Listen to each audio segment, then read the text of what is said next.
Hey, what's going on, guys? It's Chris Cho. So today I'm going to be speaking about how I got a check for $127,386.49 on my second deal.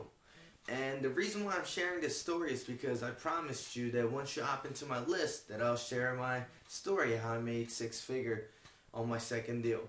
So I'm here to keep that promise, and let's get right into it. So 2 years ago, I got started in real estate, and when I got started at first, I was just in a total mess. I actually had two business that I was running, two small businesses that I was running, and I failed miserably. I was actually making decent money, like 10,000 a month here and there and here and there. Then I failed, or I just closed down both business due to the economy. And when that happened, I was actually living in a nice apartment in Center City in Philadelphia, and my rent was a little over $1,000, and there was so much things that I was spending money on. And when that happened, I was just flat broke, and I was in debt about $15,000, and there was no way I could pay for the debt or pay for my bill, and it was so painful for me then. And I actually had to move back to my parents' house, and for me, that was just like it was the most embarrassing thing that I ever done. And so I got myself a little job at a Japanese restaurant. And another thing why that's a killer is because my parents actually have a huge Korean restaurant, and I didn't want to show them that I was broke or that I was doing bad or I was hurt. So I would just work in the Japanese restaurant secretly, not telling any of my friends, not telling any of my family members. And the only person who knew I worked at a Japanese restaurant was my girlfriend during that. And it was just so painful for me around then. But I made a decision then that, you know what, this is what I'm gonna do. I'm gonna flip a house. I'm gonna get a house and flip a house. And so that's exactly what I did. And on my first deal, I actually made $15,000, and this was with no money down.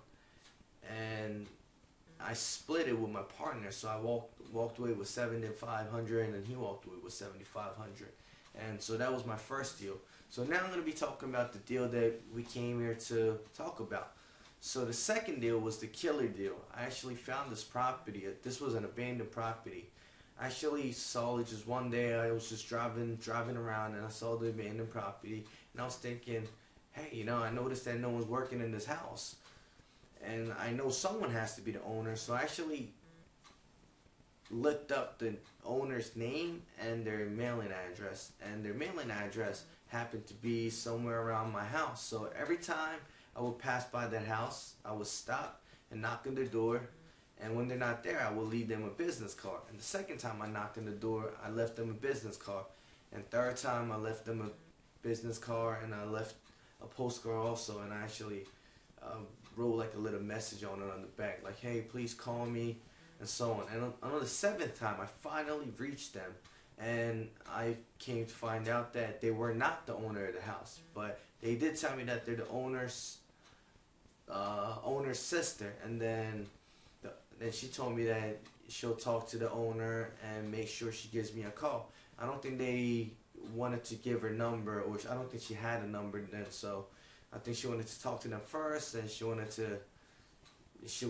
the owner to contact me. So that's how I got the deal, and I was just waiting. And I remember just being in Vegas, just partying with my friends, and I get a phone call all of a sudden, and I pick up, and I'm like, hey, what's going on? And they're saying that they're actually gonna leave to Korea in a week, and they want to have the deal closed within a week. And I'm in Vegas partying my ass off, and my friend actually had a couple VIP tickets to the Playboy Mansion, and I actually had to turn that down. All my boys were like, come on, man, just stay a couple days, it'll be fun.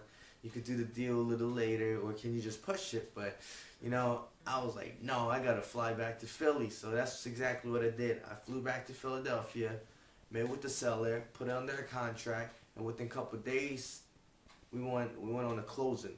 And another crazy thing about this deal was that this house was abandoned for about 15 to 20 years, and the owners, the husband and the wife, they moved to Korea about 15 years ago, and they only came, I was so fortunate that they actually came to America for 1 month just to, just to see their grandkids and babysit their grandkids. And the husband actually left to Korea a week before we signed the contract. So I had to fax in all these papers for him to sign, so the wife could have the POA, power attorney, for him and actually sign for him. And so it was a crazy deal for like the 3-4 days, just sending crazy fax, getting a mail, and she wanted all cash. So we actually brought $30,000 in cash. I mean, can you imagine that? Like bringing $30,000 in cash. But we ended up not being able to get the $30,000 in cash and just wrote them a check. Something with my title company. They said, I wasn't expecting any cash, so we just did it, through the check. So I bought it for $30,000, and within a month, I actually had a offer for $150,000. My contractor called me and told me, "Hey, Chris, I got this guy from New York. He wants to buy your property for $150,000." And I think I got a little cocky around then. I was just like, no, I'm not gonna sell it unless it's for $180,000. But I guess the recession hit right around then, and he wasn't trying to buy it anymore because he found another deal, and I couldn't find any other buyers to buy it for $150,000. And I had people throwing me offers for like $80,000, $70,000, $90,000, but I told them to, shoosh. But anyway, after waiting a couple months, I actually found the buyer for $130,000. So basically, I got the property for $30,000, and for $130,000, I sold it. So I profited $100,000. And with all these tax and closing costs, I probably made like $95,000. But I'm just rounding it up, $100,000. I hope you guys don't feel offended by it. I just like to keep it simple math for everybody. Bought it for $30,000 and sold it for $130,000. Boom, $100,000. So that's my story, how I made $127,000. And with the marketing tip, only thing that I had for marketing was a small business card and a postcard. And it wasn't a postcard to actually send out. It was actually a postcard I would carry around and sometimes just give it away on the streets or just leave it at people's house. So my advice to you is get yourself a business card if you haven't got a business card yet, and just go out there, knock on doors, talk to the neighbors, and see what kind of deals are out there for you. And I'm pretty sure you'll find an awesome deal just like myself. And that's my story to making $100,000 or getting a check for $127,386.49.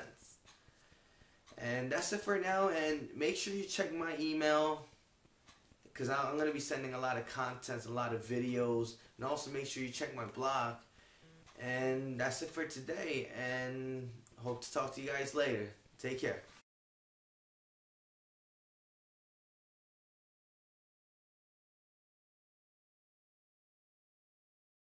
So right now, I just got a check from the bank. Just came back from a settlement, and I'm feeling good, man. Getting more than 6 digits on this deal. I'll show you right now.